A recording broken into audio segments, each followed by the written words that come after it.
Today in the gospel, the slaves of the landowner come to him and they say, there's bad weed growing with the good seed that you had planted. And they ask, where have the weeds come from? And the landowner said, an enemy has done this. This reply is surprising because how did the landowner know it was an enemy? Did the landowner see the enemy putting the seed, the seed of the weed? If he did, why didn't he intervene? So it seems to me that the landowner knew very well his enemies. And though he didn't have proofs that the enemy did it, he doesn't have doubts either.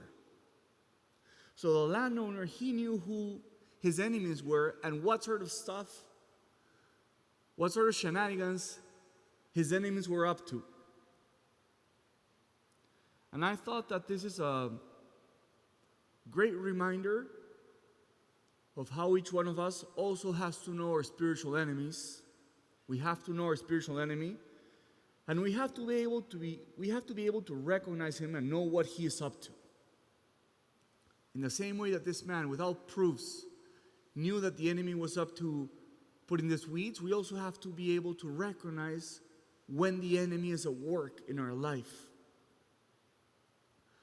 Some saints had a special charism of discernment, and they knew immediately, without the use of reason, when the enemy was at work. But for us, who haven't received probably that charism, these are a couple of pointers or indications that the enemy is at work. For example, the enemy is always an instigator of restlessness. If you are restless, if you're losing your peace, if you experience anguish, if you don't feel the peace that comes from God, that is normally an instigation of the enemy. And the reason why he makes us restless is because when you're restless, you're much more vulnerable to his lies. Another typical sign of the enemy is discouragement and desperation. Those who despair of their own salvation, those who feel discouraged of their own spiritual growth, those who feel abandoned by God, that's also a typical strategy of the enemy. And one of the most dangerous ones that I think it's also a typical strategy is when the enemy makes you isolated and closed down from others. When he tells you that keep your problems to yourself, don't look for help, try to solve this on your own, don't share this with anyone, keep it secret and keep it silent.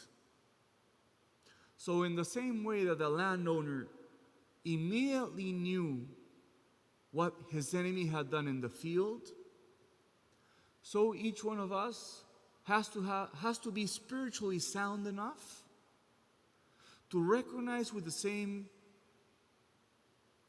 quickness when the enemy is at work at your own life, when he wants to move you, when he wants to do something in your own soul.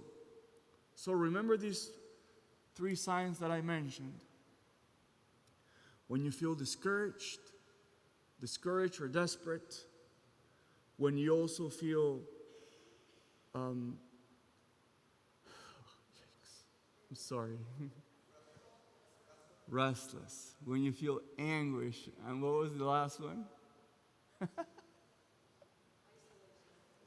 Isolation. And when you want to be secretive about what's going on to you.